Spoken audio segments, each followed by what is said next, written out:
Bonjour les amis, bonsoir plutôt les amis. J'ai plaisir donc d'animer cette réunion sur la préparation VAE a priori du DEC, du DSCG et du DCG.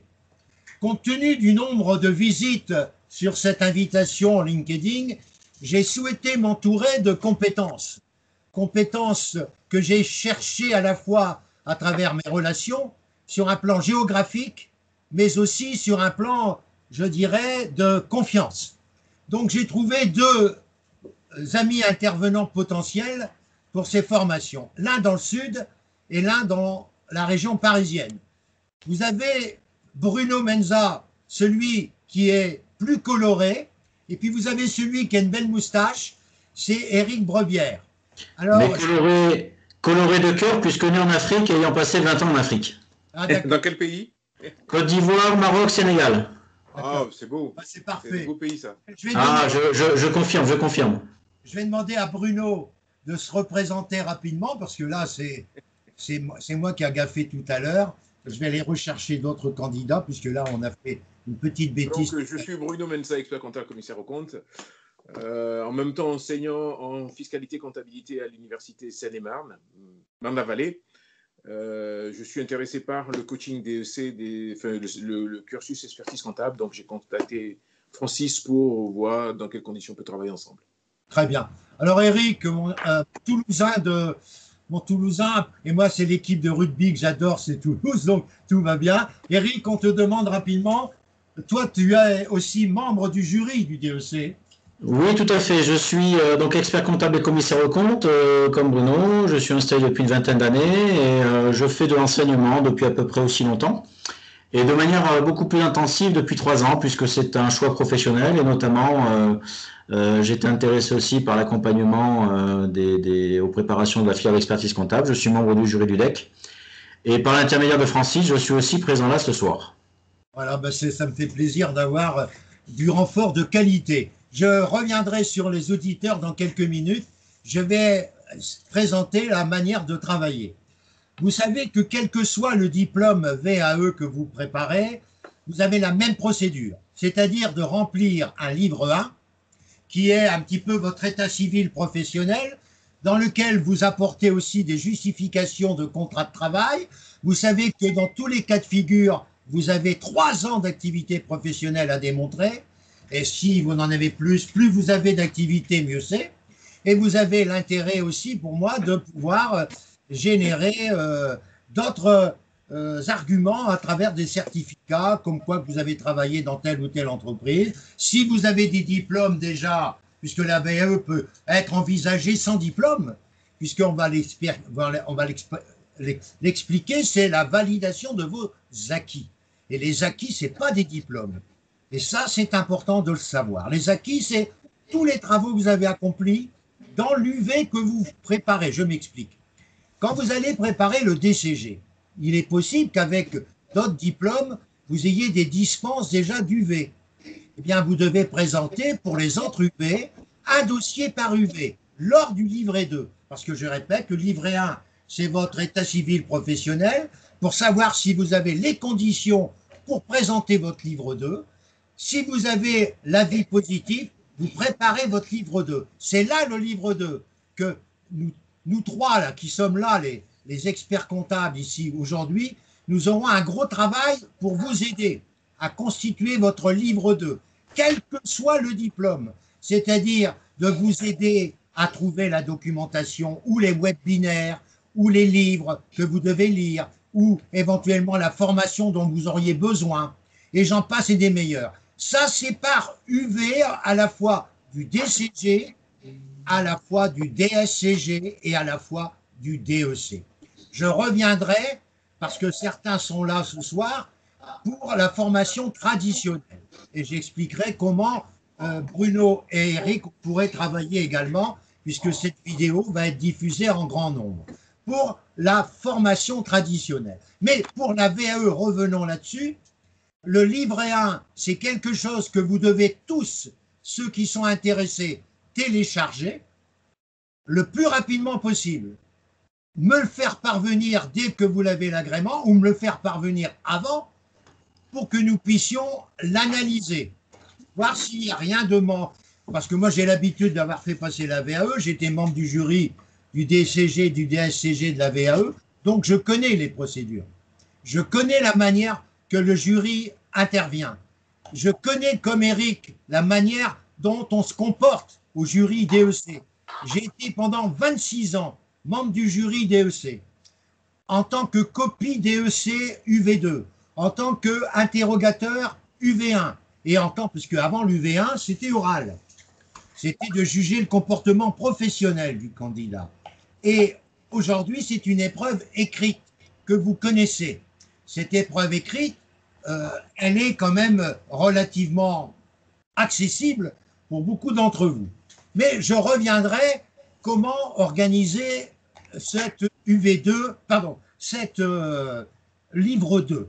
Je répète qu'il faut que vous compreniez que dans le livre 2, vous allez avoir ce qu'on appelle un référentiel par UV, qui va être, ça va être un grand tableau qui vous demande d'apporter la justification de toutes les parties du programme de chaque UV, que ce soit en DCG, DSCG ou en DEC. C'est à vous, avec votre formateur, d'aider à remplir, et votre formateur, il a l'habitude, comme moi ou les deux amis qui sont là, de savoir les compétences que vous devez démontrer pour que nous puissions vous guider vers les attestations de commissaire aux comptes, les attestations d'experts comptables, les attestations de formation que vous avez suivies, les attestations de suivi de webinaire, les attestations que vous avez assisté au congrès des experts comptables, à la journée nationale des commissaires aux comptes. C'est-à-dire que pour préparer la VAE, il faut que dès cet instant en janvier, vous devez mettre en évidence toutes les attestations à rechercher pour justifier le référentiel de chaque UV du diplôme que vous préparez. Plus vous êtes élevé en diplôme, plus l'exigence du référentiel sera pointue. J'ai eu l'occasion, avec un candidat de DEC dont les résultats seront connus demain, d'accompagner ce candidat pour son livret 2. L'entretien s'est bien passé, donc je ne peux pas savoir s'il va être reçu, mais son entretien s'est bien passé. Les résultats seront connus demain, mais ça m'a fait beaucoup de travail. Beaucoup de travail, puisqu'on a étudié chaque référentiel de l'UV2, parce que lui, il n'avait pas de diplôme du DEC. Il n'avait jamais passé les épreuves du DEC. Donc, il avait 35 ans d'expérience. Il était commissaire aux comptes.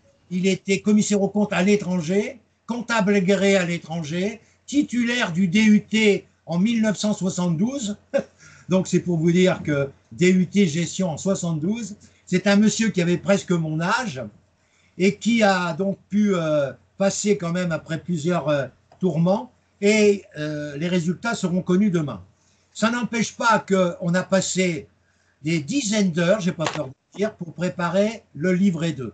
On avait des rendez-vous par partie de référentiel toutes les semaines, pendant plusieurs semaines. Donc c'est pour vous dire que l'accompagnement n'est pas aussi simple que ça. Il faut se mouiller, comme on dit, et trouver toutes les ficelles pour éventuellement. Pour les gens qui passent la VAE avec moi, ou avec le centre du groupe des trois, là, ils seront invités pour pouvoir nourrir leur attestation. Dès le mois de février, je commence les cours le samedi matin de l'UV1 et de l'UV2, donc de 8 à 9 UV1 et de 9 à 12 UV2. Ces gens qui sont inscrits à la VAE DEC comme Salim pourront bien sûr et seront invités à suivre tout le déroulé de mes cours traditionnels. Ce qui veut dire qu'ils auront la preuve par mes attestations de présence et mon attestation générale qu'ils sont inscrits à mes cours traditionnels. Le dimanche matin, ce sera les soutenances et les notices et les mémoires, je m'explique, jusqu'en fin février. Le dimanche matin sera réservé à des discussions sur le mémoire et la rédaction des mémoires pour les candidats qui sont dans cette formation traditionnelle au mémoire et qui doivent déposer leur mémoire en principe pour le 28 février. Vous savez que je relis le mémoire intégralement à haute voix avec le candidat une heure à la fois, c'est-à-dire qu'en une heure on fait entre 10 et 20 pages, ça dépend comment c'est organisé votre mémoire, mais on a au moins 8 à 9 heures de relecture du mémoire par mes soins. Je rappelle que les notices doivent être déposées pour le début mai et que nous sommes tous les trois susceptibles de vous aider à rédiger vos notices. C'est-à-dire d'abord choisir le thème de votre mémoire et vous aider à rédiger votre notice. La notice, c'est un élément important pour ceux qui sont en train de m'écouter, c'est pour ça que je fais, et qui ont besoin de savoir comment nous travaillons pour vous aider à aller jusqu'au DEC dans toutes les possibilités possibles qui vont vous être proposées. Aussi bien pour la notice, pour la rédaction du mémoire, je m'explique, je ne rédige pas le mémoire, je le corrige, je le relis, je le modifie, je l'améliore, je lui mets des focus. Pourquoi des focus? Les focus, j'en mets un toutes les 10 pages. C'est un élément qui éclaire le mémoire et qui valorise l'expert comptable ou le commissaire aux comptes. Et grâce à ces focus, j'ai eu des mémoires avec des 18 et des 19. Ça veut donc dire que 19, j'ai eu avec une dame, Madame Touré, qui est aujourd'hui membre de la commission numérique du Conseil supérieur et qui a même pas 30 ans aujourd'hui et qui est de la région parisienne et qui a ouvert son cabinet voici 2 ans, c'est-à-dire en 2010, fin 2018 ou début 2019. Donc, ça veut dire que nous sommes capables, par notre encadrement, à vous aider dans toutes les possibilités possibles. Personnellement, pour les VAE, et ce n'est pas Jérôme qui va me contredire, qui m'écoute et qui est là depuis presque 8 semaines avec moi, vous recevez des courriels d'information presque tous les jours. Vous avez 2 sites à votre disposition. Un site qui s'appelle Loi de finances 2021 et qui a plusieurs dossiers, comme le dossier actualité fiscale, actualité sociale, actualité économique, actualité patrimoniale, actualité numérique.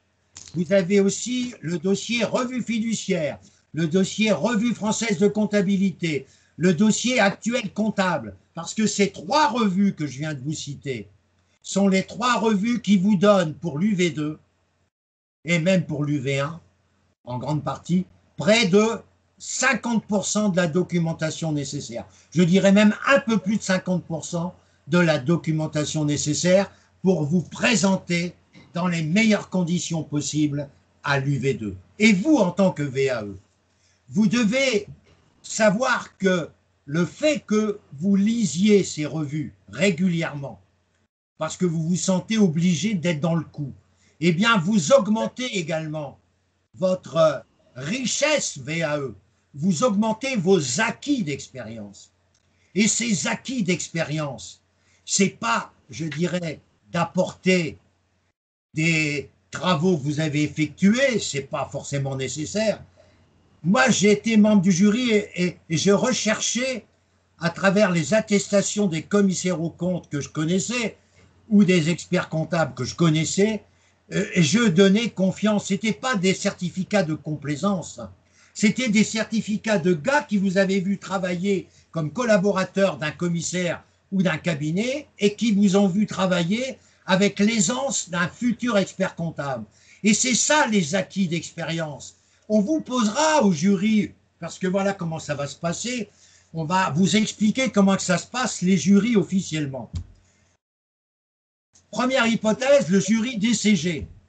Vous avez un président de jury qui est là, qui peut être Francis Tison ou quelqu'un d'autre, et vous avez 12 personnes qui sont autour de lui, qui correspondent chacun à un UV, à l'UV. Relations professionnelles, droit des sociétés. Si vous présentez les 12, pourquoi pas, ça peut arriver, vous allez passer 2 heures, puisque vous allez être confronté avec chaque membre du jury. Pour chaque UV que vous avez préparé, et qui va vous poser des questions sur la validation de votre expérience. Pourquoi vous avez noté ça en droit des sociétés? Est-ce que vous avez fait des associations? Est-ce que vous avez fait des coopératives? Est-ce que vous avez fait un GIE?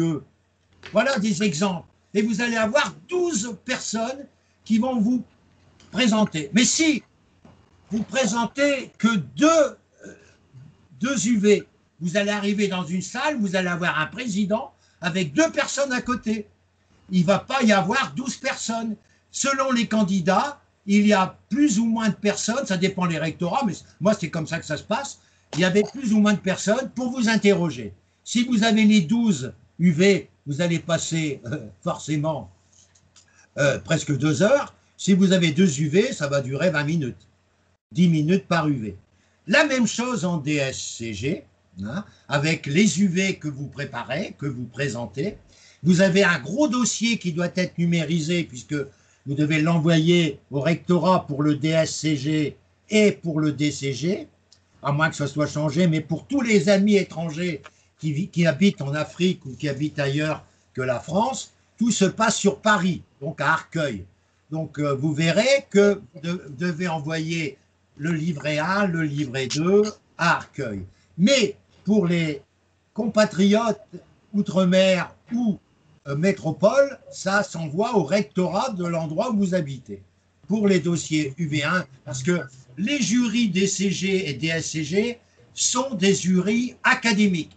Ça n'empêche pas que le jury national du DSCG VAE peut modifier les décisions d'un jury académique quand il juge que les acquis d'expérience d'un candidat ne sont pas suffisants. Et ça, c'est arrivé à 5 reprises dans ma carrière d'avoir constaté ça à travers des gars que nous avions acceptés à Lille et qui n'ont pas été validés totalement à Paris. À l'époque, c'était M. Henriet, président du jury DSCG. Aujourd'hui, c'est une dame, je ne m'en souviens plus, non, c'est la même dame qui habite Poitiers, là, qui est en jury DSCG depuis très très très longtemps. Pour le DEC, ça fait que 2 ans que ça existe. Il y en a une dizaine qui ont été diplômés pour l'instant, je dirais, sur notre territoire. Ce sont des gens qui ont quand même une carrière professionnelle qui laisse quelques précisions de bon niveau, même de très très bon niveau, puisque le premier qui a été honoré du DEC par la VAE, je vous rappelle les amis que la VAE, le diplôme c'est exactement le même que le diplôme par la mission traditionnelle. Vous allez avoir le même diplôme, hein, je vous le rappelle, et ça ne sera pas marqué ce candidat a obtenu par la... Non, ça sera monsieur a obtenu le diplôme d'expertise comptable à la session de mai, ou à la session, pardon, de novembre 2011. Ça sera exactement pareil et vous serez proclamé expert comptable au mois de janvier 2022 par rapport à la date qui est prévue. Comme demain matin, vous verrez la liste des candidats traditionnels et vous verrez en dessous une petite liste des candidats étrangers qui ont validé parce qu'ils ont dû montrer qu'ils savaient parler français, etc. Bon, ça, c'est assez spécial. Puis après, il y a les candidats par la VAE. Vous verrez qu'il y a 3 listes. Bon, bref. Ne sont inscrits demain que ceux qui sont, au départ, on ne parle pas de ceux qui ont passé, demain matin, vous n'aurez pas le résultat de ceux qui ont passé une UV ou 2. C'est uniquement ceux qui sont admis, qui sont indiqués sur le site demain. Les autres qui n'ont pas été admis ou qui n'ont passé que 2 UV et qui les ont peut-être obtenus n'auront pas demain matin la connaissance de leur réussite. Ils devront attendre soit l'envoi d'un courrier, mais le plus souvent ce n'est pas un courrier, c'est un courriel qu'on envoie. Surtout, l'avantage pour nos amis qui habitent à l'étranger, ils reçoivent normalement leurs notes, dès samedi matin ou vendredi soir. Mais bien souvent, c'est le samedi ou au plus tard le lundi. Tandis que les Français, compatriotes outre-mer ou compatriotes métropole, ne reçoivent que dans la semaine qui suit, c'est-à-dire à partir de mardi, mercredi. Mais n'oublions pas, je répète, ceux qui ont passé, par exemple, moi j'ai des candidats comme Joseph, qui a passé l'UV1, l'UV2 pour lequel je suis sûr qu'il va réussir, il va avoir ses 2 UV, Mais ce n'est pas pour autant qu'il va être inscrit sur la liste. Il ne sera pas inscrit sur la liste, puisqu'il sera simplement, je dirais, informé par un courrier. Je voudrais revenir donc sur la chronologie de notre accompagnement pour que mes amis puissent aussi se caler dans l'accompagnement. Je vous rappelle que pour la mission traditionnelle, je suis déjà en pleine bourre pour des mémoires que je suis en train de relire. Je suis en train de relire une dizaine de mémoires, donc à raison d'1 heure par jour, vous voyez un petit peu mon boulot. Et ces mémoires seront terminées. Il y en a un qui sera terminé lundi. Donc il y a déjà un mémoire qui est terminé. Ça me permet de respirer après, qui sera terminé lundi. Par contre, les autres, il y en a qui n'ont pas encore écrit 10 lignes. Et je ne sais pas comment ils vont se débrouiller pour arriver pour le 28 février. Mais je continue aussi de m'occuper des notices. Et je m'adresse à ceux qui sont en 3e année de stage et qui se disent, mais est-ce que je peux gagner du temps? Vous savez qu'une notice est valable pour 4 sessions. 4 sessions, oui. Bon, vous savez comme moi que si vous présentez votre notice pour le mois de mai 2021, si elle est agréée, vous avez la possibilité de passer en novembre 2021, en mai 2022, novembre 2022 et mai 2023. Bon, si votre stage se termine, je dirais entre guillemets, fin 2021 ou début 2022, moi, si j'étais candidat, je ferais ma notice durant ma 3e année. Vous allez me dire, mais monsieur, je vais perdre 2 sessions. Mais je dis, avec moi, tu n'as pas le droit d'être négatif. Avec moi, tu dois être positif. C'est-à-dire qu'avec 2 sessions, tu en auras assez. Parce qu'il suffit de passer l'épreuve du mémoire une fois, même si tu ne l'as pas, tu peux retrouver tes 4 sessions après. Donc, c'est ridicule d'attendre d'avoir terminé son stage. Tu peux préparer une notice sans avoir terminé ton stage et d'avoir l'occasion de préparer ton mémoire beaucoup plus rapidement avec Francis, avec Eric ou avec Bruno. Voilà ce qu'il faut vous dire. Le problème n'est pas, je dirais, de calculer comme les uns et les autres. Je vous rappelle que quand vous présentez un mémoire et que vous n'êtes pas reçu à ce mémoire, eh bien, le jury va vous donner une note. Il va vous dire s'il faut refaire le mémoire ou changer de sujet, ça arrive, mais vous redémarrez sur 4 sessions. Donc, ce n'est pas la peine de cristalliser votre raisonnement sur le fait que je vais perdre une session. C'est totalement ridicule, ça. Moi, j'ai des candidats qui sont inscrits actuellement, avec lesquels qui terminent leur mémoire, leur stage en mars 2022, et ils vont déposer leur notice pour le mois de mai 2021, en espérant avoir la notice acceptée pour le mois le plus vite possible, quoi, pour le mois de novembre 2021. Ils ne peuvent pas passer parce que leur stage n'est pas terminé, mais il pourra passer en mai 2022. Il s'est renseigné auprès du conseil régional. Il pourra passer en mai 2022 son mémoire qu'il aura préparé avec Francis du mois de juin, où il aura reçu son 4.1, j'espère, jusqu'au mois de mai prochain. Donc ça lui donne la possibilité de préparer un bon mémoire et en même temps de préparer avec Francis au mois de janvier, février jusqu'à avril et mai l'UV1 et l'UV2. Voilà comment ça se passe au niveau de l'organisation. Donc, pour revenir à ces dossiers que vous devez mettre en évidence pour l'UV1 et l'UV2, c'est tout d'abord le fait de vous inscrire au maximum de webinaires qui vous sont proposés par la Compagnie nationale des commissaires aux comptes, par l'IFEC, qui vous donne aussi la possibilité de suivre des formations gratuites. Alors vous allez me dire, mais Francis, je ne peux pas être présent à toutes les heures, mais ce n'est pas grave, je dis. Vous inscrivez à ces webinaires et en étant inscrit, vous avez les replays. Et les replays, vous allez peut-être pas les consulter tous, mais vous allez nourrir votre dossier que vous allez envoyer pour votre VAE. Plus vous avez de justificatifs pour la VAE, mieux c'est. Mais je rappelle aussi qu'en dehors de la VAE, vous avez la possibilité également que les webinaires puissent être repris dans votre bibliographie mémoire et puisse figurer sur la clé USB de votre mémoire que le jury appréciera ou pas, mais ça on s'en fout. Vous avez fait le nécessaire pour informer le jury de toutes les utilités que vous avez jugées utiles pour renforcer l'intérêt de votre mémoire. Car n'oubliez pas que quelle que soit la VAE, quelle que soit la méthode traditionnelle, vous savez que pour gagner, il faut savoir vous vendre. Il faut savoir vous vendre. Vous vendre, c'est quoi?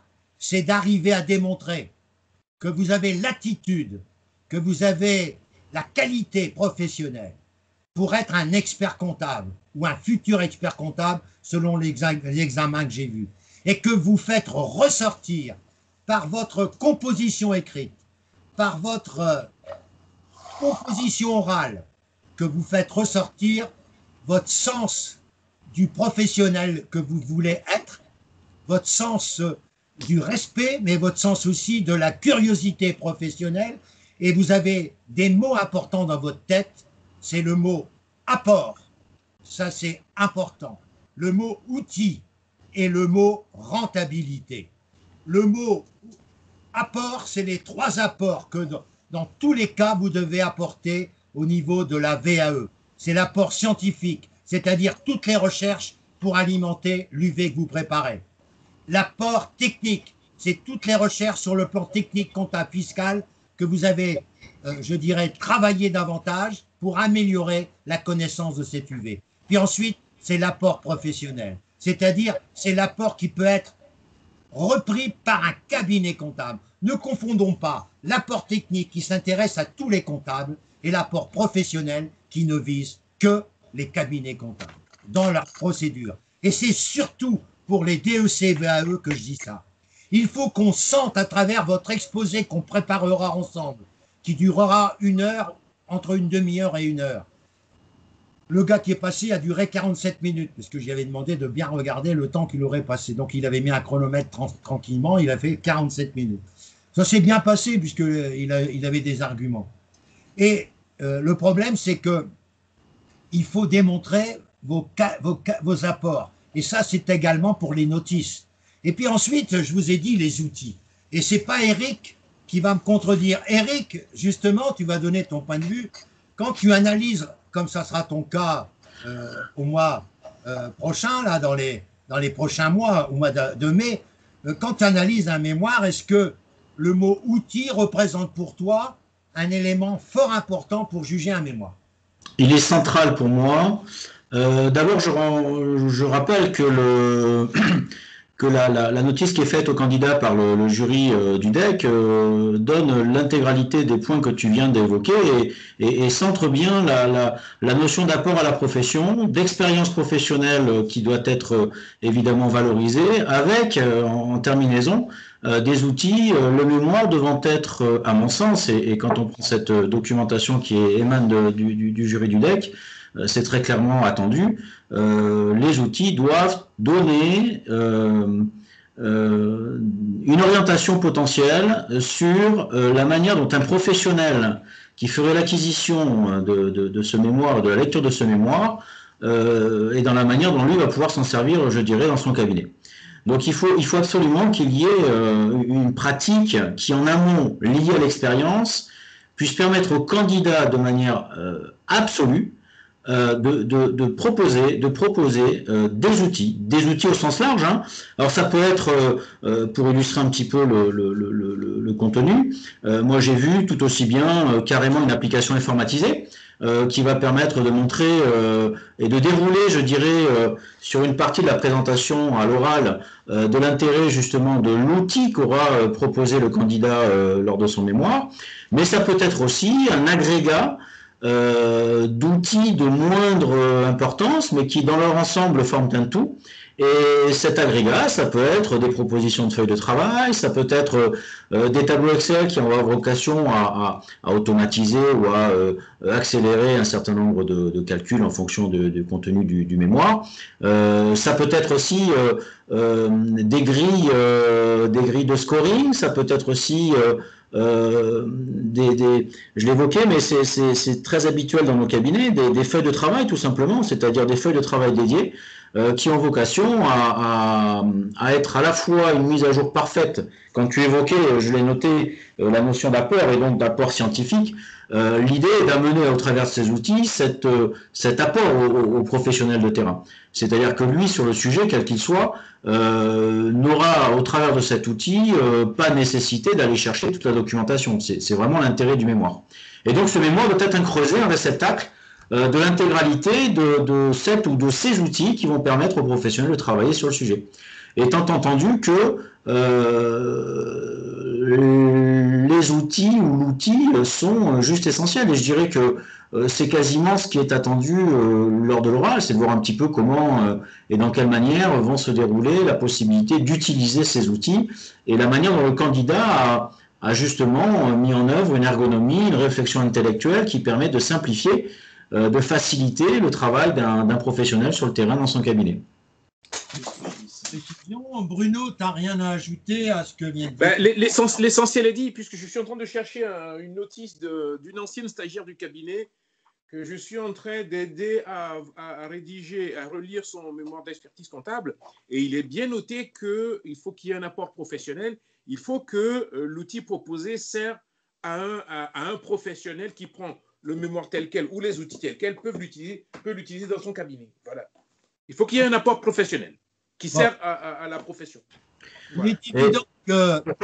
Pour compléter ce que dit Bruno, et je pense que c'est peut-être le moment de l'aborder, la plupart des stagiaires, tu évoquais notamment la possibilité d'attaquer la notice avant la fin du stage. Je suis tout à fait d'accord. Je rappelle d'ailleurs qu'au titre du stage d'expertise comptable, le 4e rapport qui doit être déposé, le 4e rapport semestriel, qui est donc censé être délivré au dernier semestre de la 3e année de stage, ce qui est rarement dans les faits réalisé malheureusement, parce que chacun, et j'aurais pas de jugement, mais chacun est pris dans un engrenage qui fait qu'on oublie un petit peu trop le diplôme et on reste focus sur le cabinet. Donc là, il faut trouver aussi une bonne gestion, une saine gestion, c'est-à-dire son intérêt personnel d'obtenir le diplôme et en même temps de poursuivre son activité salariée.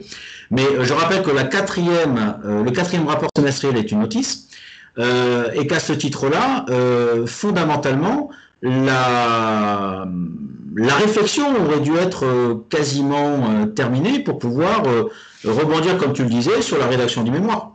Et donc moi, j'incite toujours et c'est ça que je voulais rappeler aussi, une fois que la notion de 4e rapport semestriel est assimilée à une notice, factice ou pas. Beaucoup tentent de faire une vraie notice pour gagner du temps et essayer de déposer, comme tu l'évoquais, Francis. Mais fondamentalement, cette notice a vocation à répondre à la problématique que le candidat aura trouvée. Et surtout, les candidats ont une obsession majeure et essentielle que je trouve complètement décalée, donc il faut le rappeler aussi. On ne peut pas faire original. Et les gens pensent qu'il faut pouvoir trouver un mémoire qui soit original, une problématique qui soit originale. Donc je rappelle qu'il y a plusieurs centaines de candidats qui passent chaque année aux 2 sessions le mémoire et la soutenance du mémoire et le diplôme en général, et que la réalité de l'originalité est en fait assez rare. Quand on regarde les sujets, les contenus, on est rarement sur des sujets qui sont entre guillemets originaux. Là où par contre l'originalité, à mon sens, est stratégique et fondamentale, et ça donne du grain à moudre à tout le monde, parce que ça veut dire qu'on peut reprendre un sujet qui aurait été avec une thématique derrière, une problématique posée, utilisé peut-être déjà une dizaine de fois, voire une vingtaine de fois, pourquoi pas. Mais ça va être justement la manière dont on va apporter clé en main une boîte à outils aux professionnels, et la manière dont on aura fait évoluer l'approche du problème qui est proposé aux professionnels pour le résoudre. Donc ne cherchez pas fondamentalement un sujet, une problématique dite originale. Il est rare que dans nos cabinets, pour la plupart d'entre nous, nous fassions des sujets originaux. D'ailleurs, nos clients sont des entreprises entre guillemets normales et pas forcément originales. Par contre, c'est le regard que l'on va pouvoir nous avoir en tant que stagiaire expert comptable et futur professionnel sur la manière dont un client se comporte, ou un ensemble d'activités, donc sectorielles pourquoi pas, et ou une approche transverse, ou une approche de gestion de cabinet, tout ça, ce sont des sujets qui sont à réfléchir sur le prisme des outils que l'on va proposer. Et fondamentalement, je te rejoins pleinement, ce sont ces outils qui vont amener un regard original et une utilité pertinente aux professionnels. Donc ne cherchez pas dans l'absolu à avoir des sujets entre guillemets originaux, cherchez plutôt à être originaux dans la manière dont vous allez utiliser les outils que vous allez proposer. Bien, alors je rebondis sur ce que tu viens de dire. Il y a deux mots sur lesquels je voudrais revenir. C'est des mots fondamentaux dans une notice et dans un mémoire, c'est la problématique sur laquelle vous allez travailler. La problématique se termine toujours par un point d'interrogation. Vous devez apporter quelque chose qui va résoudre un problème que vous avez soulevé. Mais comme le disait tout à l'heure Eric, on n'a pas besoin d'être toujours original. Vous savez comme moi qu'il y a l'aspect pédagogique, la présentation que chaque candidat apporte de manière différente. C'est ça. Et n'oubliez pas que chaque mémoire est riche de sa différence sur le même thème. On n'est pas obligé d'aborder la même façon de le présenter. Et moi, j'ai vu des mémoires sur la transmission d'entreprise. J'en ai, dans ma carrière, analysé une vingtaine. Ils avaient tous une différence. Et ça, c'est très important. D'abord, une différence par rapport à l'axe temporel, puisque une transmission que j'analysais en 2002 n'était pas la même que celle que j'analysais en 2010, puisque la loi avait évolué. Mais ça n'empêche pas que c'était le même thème. Et n'oubliez pas que la loi évolue en permanence et qu'il faut se coller à la loi. C'est-à-dire que dans tous les examens que vous présentez, y compris le mémoire, vous devez être informé au moment où vous passez la soutenance des lois qui ont eu lieu la veille, qui intéressent votre mémoire pour montrer que vous suivez l'intérêt du mémoire. Et moi, je demande à mes candidats qui ont des sujets, par exemple, orientés vers l'aspect juridique, fiscal, etc., qu'entre le moment où ils ont déposé le mémoire et le moment où ils vont soutenir, il s'est passé énormément de mois, quelquefois 4-5 mois. Eh bien, le problème, c'est que je leur demande de faire un petit mémorandum des dernières actualités qu'ils remettent au jury en arrivant sur feuille papier, qui démontrent leur volonté d'être en permanence au courant de ce qu'ils présentent le jour de la soutenance. La soutenance, c'est un moyen de vendre votre mémoire, c'est pas une punition. Il faut considérer que vous êtes devant deux personnes qui sont des VIP clients, mais ils sont pas, c'est pas des extraterrestres. Hein. Les gens qui, regardez Eric et moi-même qui avons l'habitude de faire passer des jurys, on n'est pas des extraterrestres, on a les pieds sur terre. Moi, j'ai toujours été attentif à la volonté d'un candidat de faire ressortir ses outils, mais aussi, je posais toujours une question, toujours. Et là, quelquefois, je mettais le client, j'allais dire, le candidat dans l'embarras. Écoutez bien, monsieur ou madame ou mademoiselle, pouvez-vous me démontrer rapidement la rentabilité de la mission que vous avez présentée? Donnez-moi la rentabilité. Qu'est-ce que ça rapporte au cabinet comptable? Parce que vous n'oubliez pas que vous faites un mémoire pour un cabinet comptable et non pas pour un dirigeant.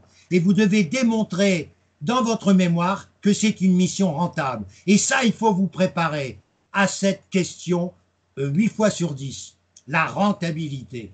Et ça, j'avoue franchement qu'il y a des clients, je reviens encore, des candidats complètement, je dirais, désemparés par cette question. Et je m'en suis rendu compte dans cette soutenance blanche de candidats qui n'étaient pas prêts puisqu'ils n'avaient pas préparé le mémoire avec moi, mais qui m'ont sollicité uniquement pour les soutenances. Je rappelle que je fais autant de soutenances que nécessaire, qui durent, il y a des soutenances blanches dans la semaine, par contact Doodle, c'est-à-dire vous remplissez le moment où vous êtes disponible, comme moi je suis disponible, et ensuite le dimanche matin, à partir du mois de mars jusqu'au mois de mai, pour la session de mai, on a des soutenances blanches du groupe.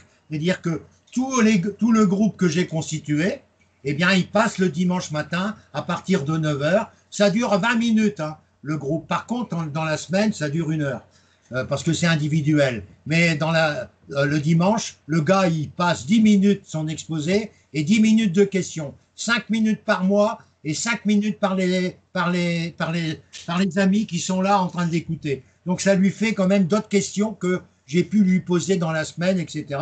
Et la richesse, tous les candidats qui ont passé le mémoire avec moi disent que le dimanche matin, c'est fabuleux. En 8 ou 9 dimanches, on a appris énormément de choses.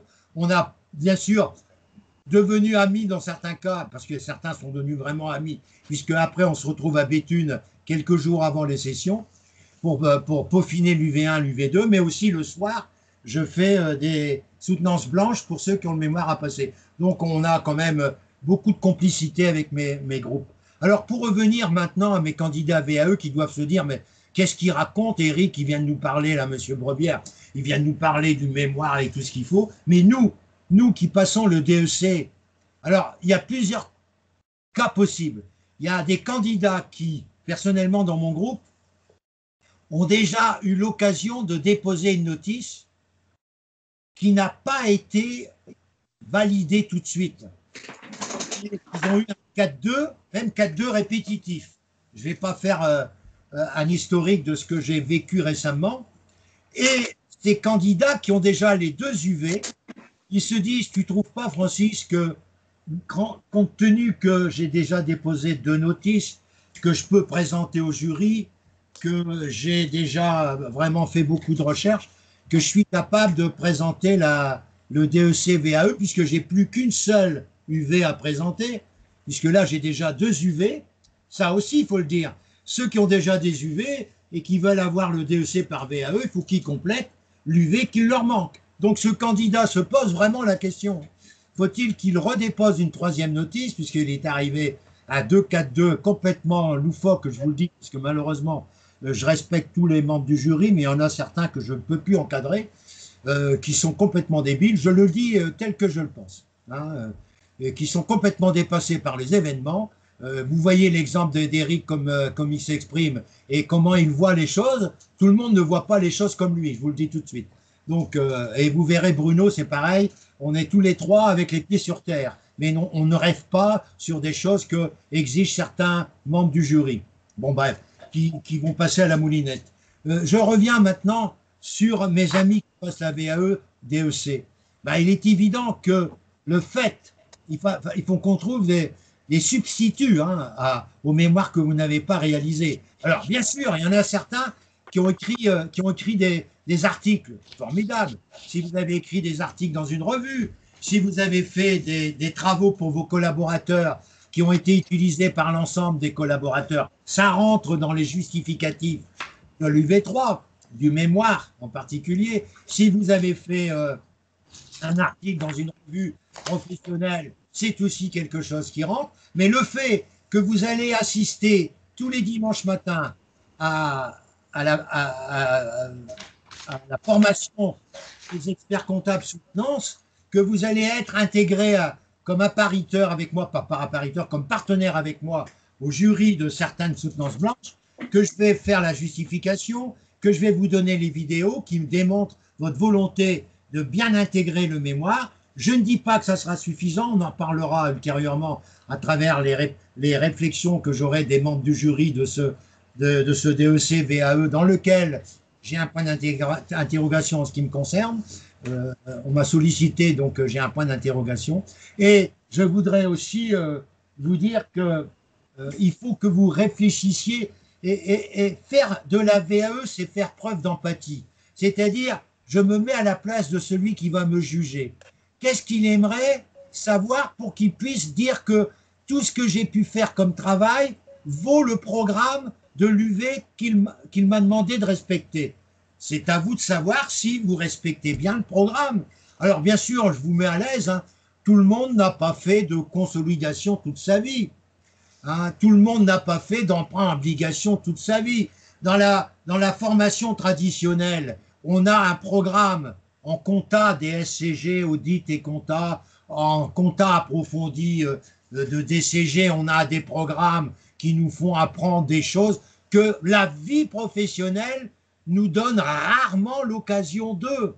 Hein, les IFRS, bon, certains ont la chance dans des grands cabinets d'en faire régulièrement, mais dans les cabinets traditionnels, c'est encore un mot qui fait peur, IFRS. Donc, il est évident que si vous regardez le programme à la lettre, beaucoup de candidats qui sont diplômés vous diront « mais moi, j'ai jamais fait ça, moi, j'ai jamais eu l'occasion de faire ça ». Ils ont eu la chance d'être interrogés sur des épreuves sur lesquelles ils étaient à l'aise, mais il y a une certaine partie du programme sur lesquels il n'était pas susceptible d'eux.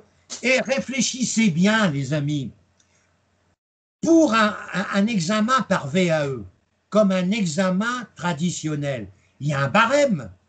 Il y a un barème sur 20. Vous allez avoir une note pour l'UV-VAE. Vous ne visez pas forcément d'avoir 20 sur 20 à chaque UV. Si vous avez su répondre à la moitié de l'UV, DCG 4 ou DCG 5 ou UV1 du DEC, ben vous aurez 12 ou vous aurez 11, ou alors vous aurez 8, donc vous serez recalé à cette UV, mais vous aurez un barème. Et le barème, pour le mémoire, il va falloir avoir 10 comme l'épreuve traditionnelle. Donc si pour l'UV3, qui est la plus délicate à préparer pour nos amis dont je connais maintenant le CV, c'est l'UV3 qui sera la plus difficile, mais grâce à nos cerveaux qui ne sont pas lents, mais qui sont, je dirais, très actifs, on va trouver des substituts pour vous permettre d'avoir les justificatifs. Ah, vous allez me dire, mais moi j'ai déjà passé un mémoire pour un master, j'ai déjà dépassé. Alors là, si vous regardez bien le règlement de la VAE, on dit les mémoires pour des diplômes précédents ne doivent pas rentrer en ligne de compte. Donc là aussi, il faut que vous regardiez avec précision le règlement de la VAE, surtout pour le DEC, qui là était assez exigeant au niveau du V3.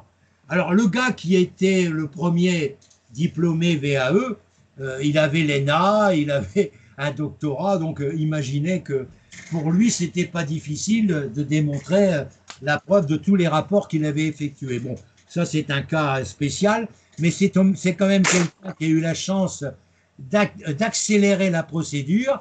Il a forcé le jury à le recevoir, qu'au départ, le jury ne voulait rien savoir, puisqu'il disait les décrets ne sont pas sortis.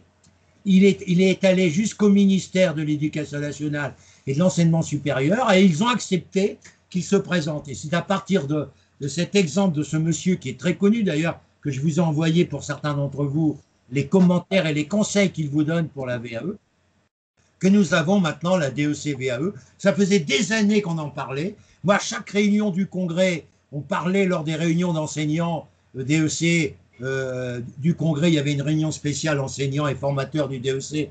On avait une réunion qui nous disait toujours « Ah, c'est pas encore là, c'est pas encore demain qu'on aura là. » Je me souviens d'un professeur du CNAM très connu là, qui s'occupe de Sédition Fouché, que je ne me rappelle plus de son nom, je le vois avec une moustache, là, contrôle de gestion, qui nous disait « Si vous avez la VAE », je me souviens de son intervention en 2018, il disait « Si vous avez la VAE avant 2025, ça sera formidable. » Eh bien, on l'a eu plus rapidement que prévu, et ça me rassure.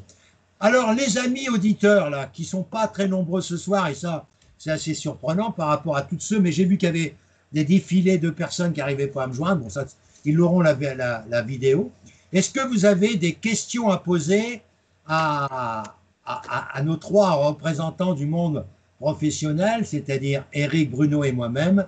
Est-ce que vous avez des questions à poser, même ceux qui nous écoutent, qui sont en formation traditionnelle? Est-ce qu'on a répondu? Jérôme, toi qui es habitué à suivre mes interventions, est-ce que tu as appris des choses nouvelles à travers ce que tu as entendu ce soir? Oui, bonsoir. Moi, j'ai une petite question, c'est qu'est-ce que pensent les deux nouveaux intervenants sur vos propositions pour l'UV3? J'ai demandé à Eric, parce qu'il a l'expérience du DEC. Bruno, il n'a pas l'expérience de l'examen, mais il va être membre du jury, il va réfléchir, mais il a le droit, bien sûr, de donner. Alors, Eric, donne-moi... J'ai pas bien entendu la question, pardon.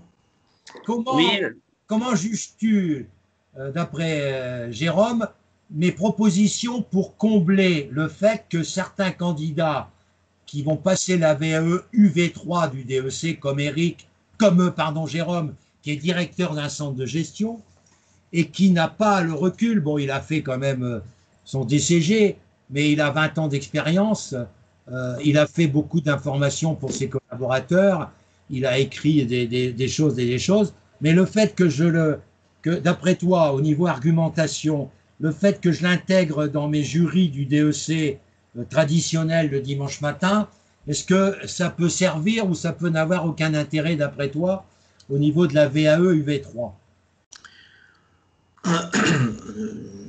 Alors moi je suis, tu l'as évoqué tout à l'heure, je suis assez terre à terre. Je dirais que on est dans une préparation d'examen, quel que soit l'ascenseur que l'on prenne, que ça soit VAE ou traditionnel, tous les échanges, tous les partages, toutes les critiques, dès lors qu'elles sont constructives et que soi-même on a une empathie, comme tu l'as évoqué, qui a vocation à essayer d'avoir un regard lucide sur la manière dont on travaille ou de ce que l'on peut produire, tout cela ne peut avoir que des bienfaits. D'abord parce que tu l'as évoqué, le diplôme est le même pour tout le monde, donc les attendus sont les mêmes, et de ce fait-là, la capacité à entendre et à voir un petit peu ce qui se passe autour de soi, et de rompre l'isolement par définition, parce que j'estime que quand on est candidat en VAE, on est par principe pas comme les candidats traditionnels immergés systématiquement en tout cas dans le monde du cabinet. Comme tu l'as évoqué, c'est un diplôme qui est un diplôme de l'expertise comptable et majoritairement, il faut le dire dans les faits, de gens qui travaillent en cabinet d'expertise comptable. Et bien de ce fait-là, ça permet d'être immergé et d'être, je dirais, jusqu'au nez, jusqu'à la bouche, dans les problématiques qui peuvent être liées à tout ce qui concerne l'UV3 du DEC. Et donc, ce sont des apports et des partages qui me semblent être forcément fructueux. Très bien, je suis content de t'entendre. Est-ce que tu en penses, Bruno, toi?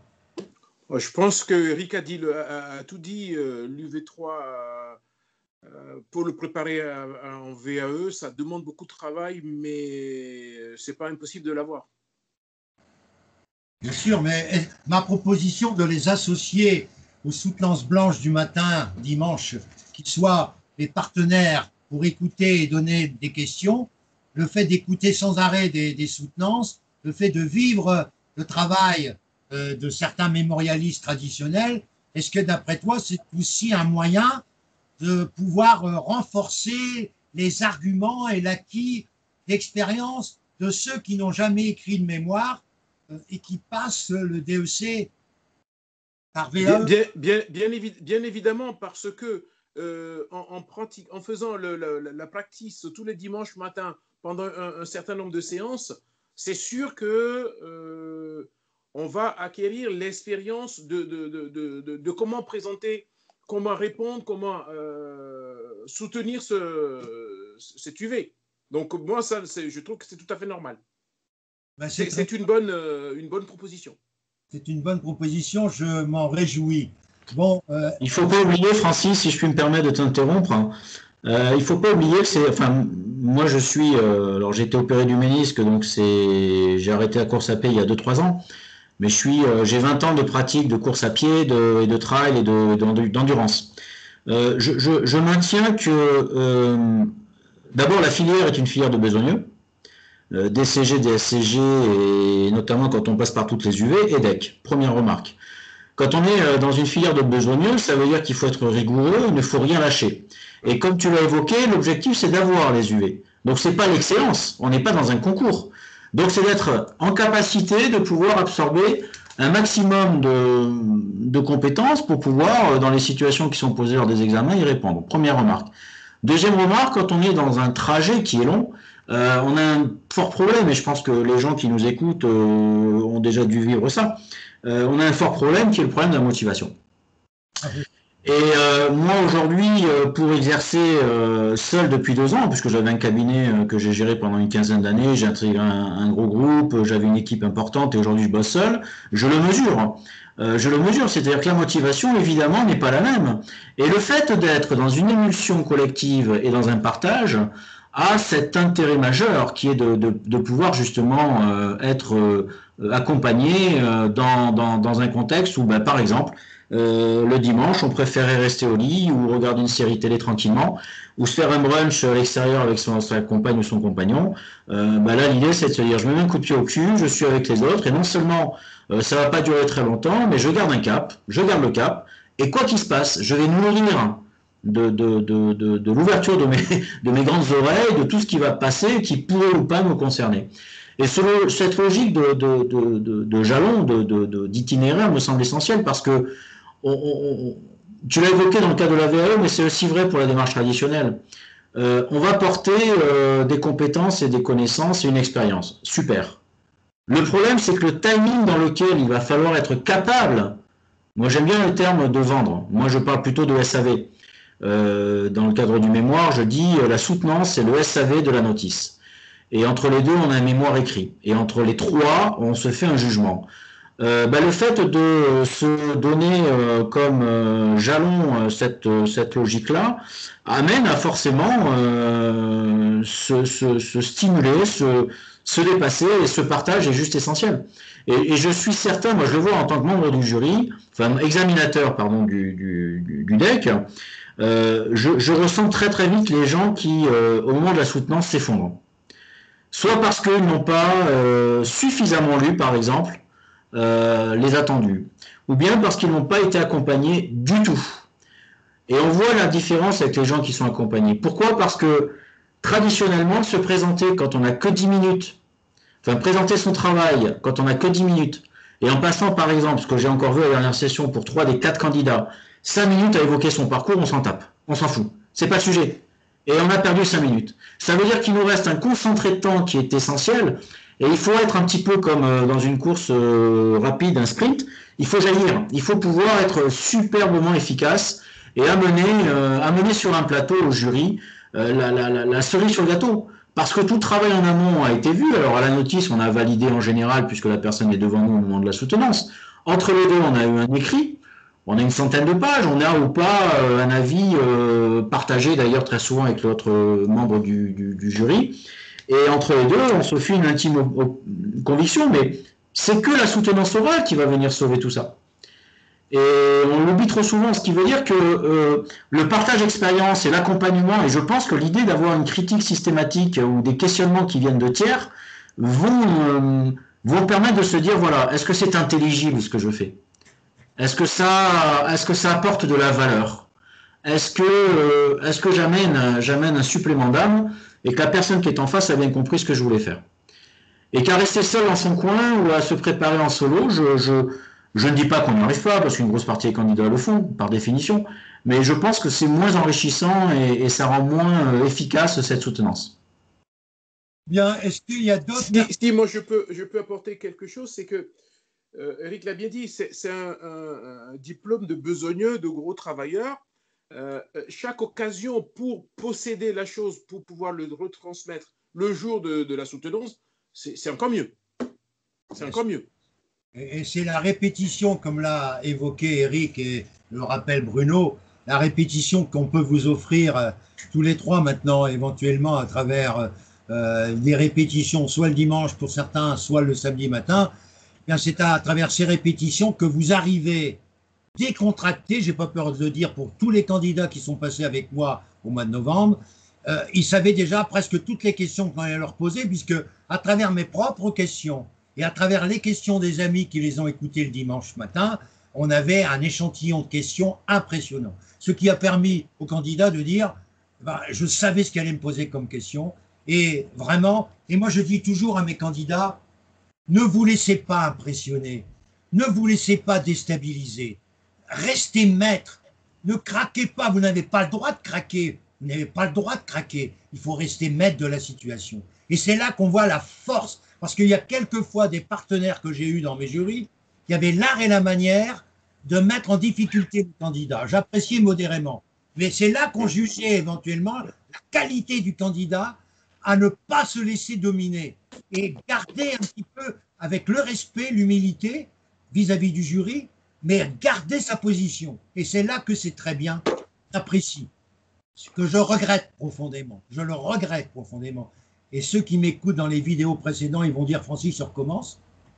Je regrette que le jury n'ait pas accepté, pour l'instant, le barème que j'ai donné pour le mémoire du DEC en privilégiant de manière évidente la rédaction du mémoire par rapport à la soutenance. Parce qu'il y a en bibliothèque des mémoires qui sont le fruit d'une très bonne soutenance du candidat, mais des mémoires en bibliothèque avec 200 fautes d'orthographe, je dis non, c'est pas rendre service au diplôme d'expertise comptable.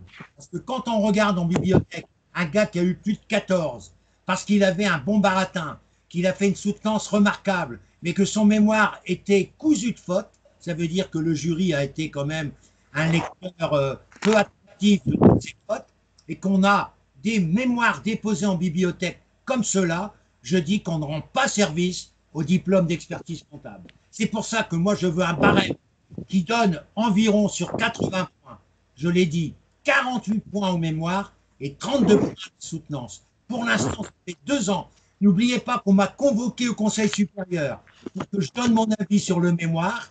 J'ai fait un rapport qui a été distribué à la commission de formation, au président du Conseil supérieur, au président de jury, et pour l'instant, le président de jury n'a pas du tout pris en compte la proposition de barème qui a été acceptée, qui a été, je dirais, valorisée par des gens que vous connaissez par rapport aux écrits qu'ils ont pu faire, comme Robert Roubet, comme Dufour Gaston, qui sont des experts comptables de ma région, qui ont été longtemps présidents de jury, etc., et qui ont dit ton barème est excellent. Et malgré ces opinions, on est resté figé sur une approche du candidat qui, pour l'instant, Eric l'a dit tout à l'heure,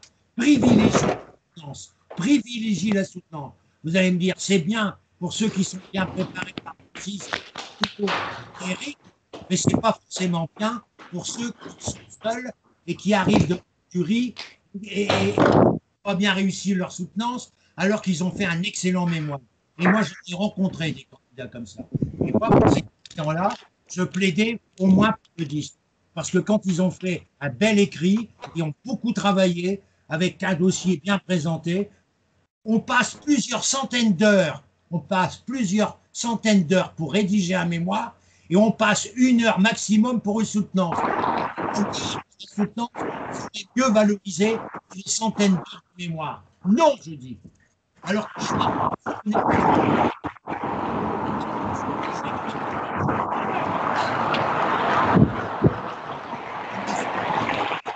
Eric, l'écoute est brouillée. On n'entend pas très bien, oui. Il y a quelqu'un qui peut fermer son micro. Il y a beaucoup de bruit. Est-ce qu'il y a encore une question pour clôturer? Il y a des échos très très forts. Comment? C'est de où? Pardon. Qui est-ce qui veut donner la... Qui a envie de prendre la parole, là? Bon, je voudrais vous dire que la vidéo va vous être envoyée, mais je mettrai en bas de la vidéo, qui sera communiquée à beaucoup de personnes, je mettrai en bas de la vidéo les coordonnées, s'il me les autorise, les coordonnées des 2 amis qui ont été présents ce soir, c'est-à-dire Eric et Bruno, avec leur accord. Je mettrai les coordonnées uniquement pour l'instant courriel. On verra par la suite, selon les rapports que vous aurez avec les uns et les autres, on verra éventuellement les comptes rendus. Mais avec votre autorisation, je ferai une vidéo, comme j'ai l'habitude, assez concentrée et qui sera distribuée d'une manière non négligeable. À moins que Bruno et Eric aient une petite synthèse à faire de cette première rencontre avec nos candidats et qui sont présents ce soir, mais ceux qui ne sont pas présents et qui nous regarderont, est-ce qu'il y a des choses à ajouter, Eric? Ajouter, moi je suis, après 20 ans, passionné de mon métier, et non pas, je dirais, pour ce qui est le cœur traditionnel du métier, mais tout ce qu'il nous permet de faire au fil d'une carrière et la diversité des travaux, des interventions, des partenariats, et je ne peux qu'inciter chacun et chacune à se dire c'est une étape qui n'est pas facile, il faut investir du temps, il faut faire de ce que j'appelle du jus de cerveau, mais ça en vaut la chandelle, et que l'on passe par le biais de de la VAE ou de l'approche de la filière traditionnelle, ne lâchez rien, quoi. Ne lâchez rien, ça vaut tellement derrière que voilà, je peux que vous encourager à notamment vous faire accompagner pour être vraiment différenciant et apporter votre valeur sur les examens dont on a évoqué l'organisation au cours de cette réunion. Très bien, merci. Qu'est-ce que moi je peux rajouter? Eric l'a dit tout à l'heure, c'est un cursus de besogneux. Un élément très important, il faut être motivé, super motivé. Et là, vous avez une équipe de 3 personnes super motivées pour vous accompagner. Et puis, ben, je dirais, la balle est dans votre camp. Bien sûr. Je remercie donc mes 2 confrères là, pour leur présence et leur participation active. Je donne rendez-vous à tous ceux qui nous écoutent et tous ceux qui viennent d'être présents ce soir. Je les remercie. Je vous dis que là aussi, pour le financement, je vais vous rappeler qu'il y a 2 manières de financer la formation. C'est par votre compte CPF, qui dépend bien sûr des sommes que vous avez pu avoir sur ce compte CPF. Moi, j'ai des candidats qui ont 1 000 €, d'autres candidats qui ont 4 000. Il y a aussi, vous savez qu'AGFOS a été remplacé depuis plus d'1 an par un autre OPCO qui s'appelle Atlas, qui a hérité de l'expertise comptable. Et OPCO Atlas accède au minimum pour la formation DEC une somme de 1 800 € minimum. Certains ont eu plus, en ayant des rapports peut-être plus constructifs avec le délégué OPCO de leur région. Ils ont eu 2004. Mais il y a aussi la possibilité de réfléchir à une autre solution. Certains me disent, je ne veux pas passer par mon cabinet, donc si je ne passe pas par mon cabinet, je ne veux pas non plus me mettre en difficulté financière. Est-ce que vous pouvez nous présenter d'autres mesures? Alors moi, quand j'étais stagiaire, je vais vous raconter une anecdote, quand j'étais stagiaire expert, j'avais des petits salaires à l'époque, parce que les salaires de 1966, 67, 68 n'avaient rien à voir avec les salaires des experts comptables stagiaires d'aujourd'hui. Mais je faisais toujours les frais réels. C'est-à-dire que je l'ai fait à plusieurs endroits pour certains candidats. Je prends un exemple. Un candidat avait fait les 3 UV avec moi, il avait payé une certaine somme. Il m'a demandé de lui faire une attestation comprenant le prix qu'il avait payé. Il a mis cette attestation, c'était en 2017. Il a déduit de ses frais réels cette somme qu'il avait. Tout est passé. Et moi, je répète, quand j'étais stagiaire, j'ai toujours fait les frais réels de ma déclaration de salarié, largement supérieurs aux 10% que j'avais le droit, et les dividendes. Et vous savez que les frais de fourniture, le fait que vous êtes inscrit au DEC, le fait que vous êtes inscrit au DCG, le fait que vous êtes inscrit au DSCG, ça vous donne, je dirais, un justificatif fiscal. Et le fait que vous achetiez des manuels, à vous de voir si la totalité des frais inhérents, par exemple, je prends un exemple, quand vous avez un bureau, moi je l'ai fait quand j'étais pion là, j'étais pion et puis en même temps expert comptable stagiaire. Quand j'étais expert comptable stagiaire, j'avais un bureau, j'avais un téléphone à l'époque, et je prenais 50% du téléphone dans mes frais professionnels. On m'a rien dit. J'achetais chez un libraire des feuilles pour écrire, etc. Je faisais ma comptabilité professionnelle, même si j'étais salarié. Et je constatais à la fin que j'arrivais largement supérieur après, j'arrivais quelquefois à 40% de mes revenus en frais, et j'ai jamais eu de problème.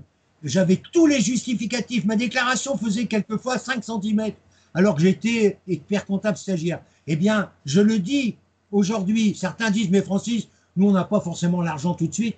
Eh bien, vous avez actuellement des organismes qui vous prêtent de l'argent à 0,50 sur un an ou à 18 mois. Vous empruntez 4 000 € sur un an à 18 mois ou à 0,50. Les intérêts, vous allez pouvoir les déduire de vos frais réels professionnels.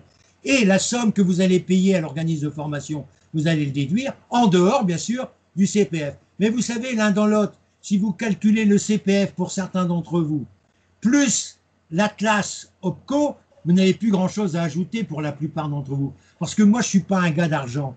Je vous explique carrément ce qui se passe chez moi. Quand j'ai un candidat, c'est arrivé à plusieurs reprises, qui a la possibilité avec FONGICIF à GEFOS d'avoir eu 8 000 € de financement, je fais profiter les autres de baisses importantes. Le gars qui a eu les 8 000 €, ce n'est pas de sa poche, ce n'est pas lui qui a payé, c'est FONGECIF. Et moi, je fais profiter les autres. Eh bien, pour cette session qui arrive en 2021, je suis certain que Bruno, Eric et moi-même, on ferait la même chose. S'il y a un organisme qui nous donne une grosse somme, on n'est pas là pour faire du fric et du fric. Hein. On a d'autres, moi je suis retraité à l'aise, on a d'autres sources de retraite, on a d'autres sources de revenus. On n'est pas là pour faire du fric. On ne vous demande pas des choses impossibles. J'en discuterai avec mes deux amis ultérieurement, mais vous savez que moi j'ai un barème qui est une convention que je suis obligé d'envoyer. Bien sûr, avant, FONGECIF me payait tout, AGEFOS me payait tout. C'était les bonnes années, 2015, 2016, 2017. Mais des candidats étrangers qui n'avaient pas de moyens, parce que réfléchissons un petit peu, les Français ne savent pas ça. Il y a des amis du Bénin ou du Maroc qui ont été à de 200 € par mois. Je ne peux pas demander des sommes extraordinaires à ces gens-là. Eh bien, quand j'avais la possibilité d'avoir un candidat français qui pouvait tenir un confinement sans débourser, je faisais profiter des rabais importants des candidats étrangers. Et je pourrais vous apporter en témoignage de ces dernières années qui ont bénéficié de sommes relativement basses pour pouvoir suivre mes formations. Voilà comment nous agissons, Eric, Bruno et moi-même. Nous voulons vous aider. Nous avons la notion de partage, mais il y a une chose qu'on ne peut pas vous vendre, c'est la motivation. La motivation, c'est votre moteur de réussite. Si vous n'êtes pas motivé, les amis, ce n'est pas la peine de venir avec nous. La motivation, c'est le moteur de la réussite. Et moi, j'ai toujours été, et aujourd'hui, voyez-vous, je suis largement plus vieux que mes deux collègues, mes deux confrères, largement plus vieux. Je pourrais dire que Eric, il a l'âge de mon fils aîné, donc c'est pour vous dire que c'est pour vous dire que je suis quand même un grand-père, mais un grand-père qui est toujours motivé. Et vous le sentez à ma voix, j'ai pas la voix d'un vieux, j'ai la voix d'un gars motivé, j'ai la voix d'un gars qui veut vous faire réussir. Et demain, si vous voulez, je vais pas beaucoup dormir cette nuit, parce que demain, c'est le jour de la proclamation de mes résultats. Et quand j'ai beaucoup de candidats reçus, c'est quelque chose qui est merveilleux. On est heureux quand on a des candidats qui réussissent. C'est formidable. Quand on est un enseignant comme nous trois et qu'on a le succès des candidats, c'est un moment de bonheur qui n'a pas de prix. Et demain matin, j'espère avoir ce moment de bonheur avec l'ensemble de mes candidats qui me font confiance et à qui j'ai aussi confiance. Je vais vous souhaiter à tous, je reprendrai contact avec Bruno et Eric à trois pour travailler d'une manière, je dirais, cohérente, complémentaire et dans l'optique de la réussite de notre rencontre et de notre projet à trois. Je vous souhaite, donc vous avez les Hauts-de-France, vous avez Paris et vous avez Toulouse. Vous voyez, on a l'ensemble de la France qui peut être connecté avec nous trois. Merci à ceux qui vont nous lire sur LinkedIn, merci à ceux qui vont nous voir et merci à tous qui étaient présents ce soir et une très bonne soirée. Hein. On nous a été privés, on nous a privés du discours du Premier ministre, mais je pense que ceux qui m'ont écouté reverront le Premier ministre ce soir, mais ils n'ont pas perdu leur temps avec Bruno, Eric et moi-même. À très bientôt, les amis, et que le succès soit au bout de ce chemin 2021 et que l'année 2021 vous apporte le succès et sachez qu'avec nous, le succès est au bout. À très bientôt. Bonne soirée. Bonne soirée.